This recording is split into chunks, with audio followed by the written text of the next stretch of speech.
So proposals by the Republican Study Committee to raise to age 70, for all you viewers and listeners out there to C-SPAN, that would mean a 21% cut in your benefit. That was Representative Larson again, begging for increasing Social Security, as he's done many times before. I'll play that full video clip as Congress has stolen from Social Security for decades. Supposed to pay it back with interest. Whatever happened to that? And you can also see that Congress lawmakers almost got a pay bump last year. Can you imagine, with all the mess that has to do with Social Security, and then get an increase in their salary? The people said, no way, that is not happening. I'll also go over the freeze that Trump has done and partially undone, what that means for your Social Security, and I'll give you some other important updates as well. Before I dive into the content, if you appreciate the Social Security updates, hit the like button and subscribe to the channel for more Social Security updates. So before I get into the Social Security freeze, the pay bump, how Congress has stolen so much from Social Security, first let's listen to Representative Larson, and I'll see you on the other side. Mr. Speaker, it might surprise you that on average, there are about 150,000 Social Security recipients per district. What's equally shocking, however, is that Congress has done nothing in more than 50 years to comprehensively address Social Security, the nation's #1 anti-poverty program for seniors and also for individuals. I know you have to leave, Mr. Speaker, and we'll have another speaker, but in your district alone, there's over 175,000 recipients. And they bring in, Social Security brings in a monthly amount of almost $200 million. That makes it the best economic development program in the nation, with everyone receiving those benefits. And yet Congress hasn't acted, Mr. Speaker, since Richard Nixon was President of the United States. That was back in 1971. Now someone say, hey, no, wait a minute. Didn't we just recently pass something for teachers and firefighters and police officers and municipal employees? Yes, we did. We did pass that, but we did not enhance it because we didn't pay for it. And in essence, what that does, unpaid for, is further hurt the Social Security program by about $98 billion. President Trump has got a proposal. Now, his proposal is to do away with taxes on people on Social Security. We've had that proposal in a bill for more than 10 years. The difference is we pay for it so that the trust fund stays intact, Mr. Speaker.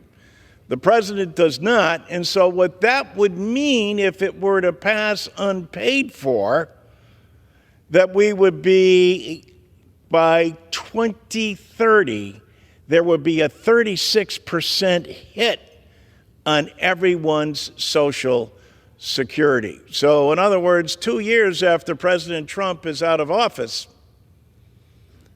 the Social Security fund would be hurt by 36%. What does that mean? To the listeners out there and to you, Mr. Speaker, what it means is that's a 36% cut in their benefits. The average benefit for Social Security for a male is $18,000. For a female, it's $14,000. In 2030, do you think they could stand a 36% cut for that? The last time Congress enhanced Social Security for its constituents was 1971. Now, some might say, no, wait a minute, in 1983, didn't Tip O'Neill and Ronald Reagan? Yes, they did. They worked out a deal. They worked out a deal to prolong the length of Social Security, and they did so by raising the age, which sounds logical, doesn't it? Until you realize that for every year you raise the age, that's a 7% cut in benefits. So proposals by the Republican Study Committee to raise to age 70, for all you viewers and listeners out there to C-SPAN, that would mean a 21% cut in your benefit. And as I said, that benefit for 40% of Americans, this is the only thing that they have, is their Social Security pension. And that's why this Congress has got to take action and do something constructive for all Social Security recipients. And as has been expressed by President Biden's pretty simple solution staring us right in the face, everybody ought to pay into Social Security. Billionaires and millionaires shouldn't be exempt from paying into Social Security. Some pay nothing. Others are done paying by January 1st. But working class America has to pay throughout. Vote for Social Security.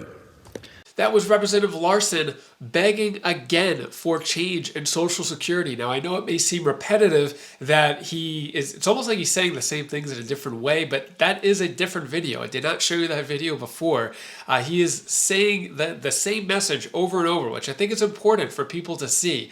Let me know if you still want to keep seeing Representative Larson's videos. That is a new one. That is the latest one. It just sounds a lot like the other ones. Let me know down in the comments below, and what are your thoughts on what he had to say. Also, before I get into the other things, just want to give you a quick update on the Magic Mind drinks, productivity drinks that I've been drinking to help with my mental wealth. So good. Love these. Highly recommend it if you want to get your own Magic Mind productivity drinks. Got my link down in the description below, magicmind.com/wisefliesjan. So when it comes to Social Security, did Trump freeze Social Security? Federal funding pause explained. So no, just to tell you straight up, there's a lot of articles, crazy videos saying Social Security is frozen. That is not true. Social Security is not frozen. It's actually the partial freeze was unfrozen.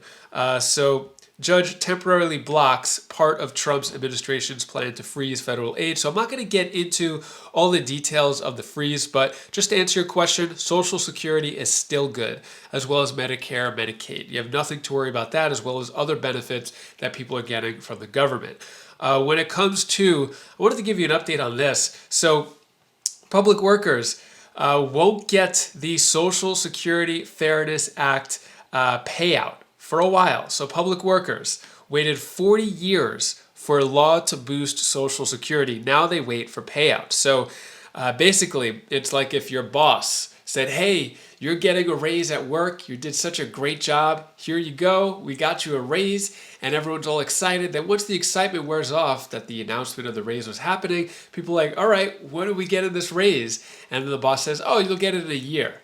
Like, well, what's the point of that? Let's give us the raise now. Why would you announce that there's a raise when there's no raise now? So that's a $360 increase. Could be paid out up to a year later. So it's bittersweet. It's great that the increase is coming, but it's not coming for an entire year. Also, as Congress has stolen trillions of dollars from Social Security, but as they like to say, it's not stolen because it hasn't been it's been borrowed, just not paid back yet. So that's not stealing if you borrow someone's money but never pay them back. So as Congress is doing this, they have the audacity to ask for an increase. So Congress tried to increase their salary from $179,000 per year up. They've been trying this for 15 years to increase their salary, saying, hey, we need to be paid more. We haven't got a raise since 2009. Well, they have been doing a horrible job since 2009. That's the reason why Congress hasn't gotten a raise. The people would be really upset if people on Social Security are barely receiving enough to pay for food, rent, utilities, living below the poverty line, and then all these rich Congress members making six figures getting more money from the government. Makes no sense at all. So why not, instead of a raise to the Congress members, give that money to the American people, especially those on Social Security, SSDI, SSI. Those are the ones who need it most. When it comes to Larson, he has a plan. So he wants increases of 2% across the board for everybody.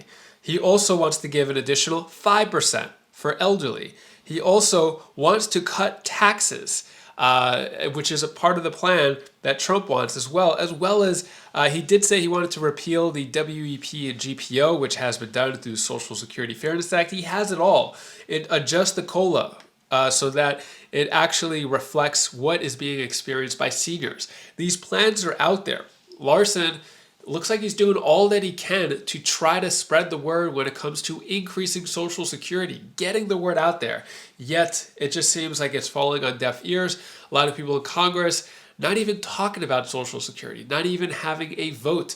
They had to pull teeth just to have the vote on the Social Security Fairness Act, which is only affecting 2.8 million out of 70 million Social Security recipients, right? So it's like pulling teeth with Congress. If they want to get people's votes, get back into office, why don't they do something for the American people, especially those on Social Security? Sorry for the rant, guys. Anyways, that is all the news that I have for you today to hopefully cheer you up a bit. Here's my Donna Bell's tip of the day. Hi, guys. Hi, guys. This is Belle. This is the tip of the day. I want to tell you something. If you can't find a way to do something, then do something that you really want to do that you haven't done. Hi, guys. If you can't make the first one happen. So that's all I wanted to say. Say bye. Bye. If you haven't heard about the $1,400 stimulus checks going out now in 2025, I never would have imagined that to happen. You're going to want to click this video over here as I give you an update on the $1,400 stimulus checks. Click that video now and I'll see you in that video. Take care, be safe. Thank you for watching.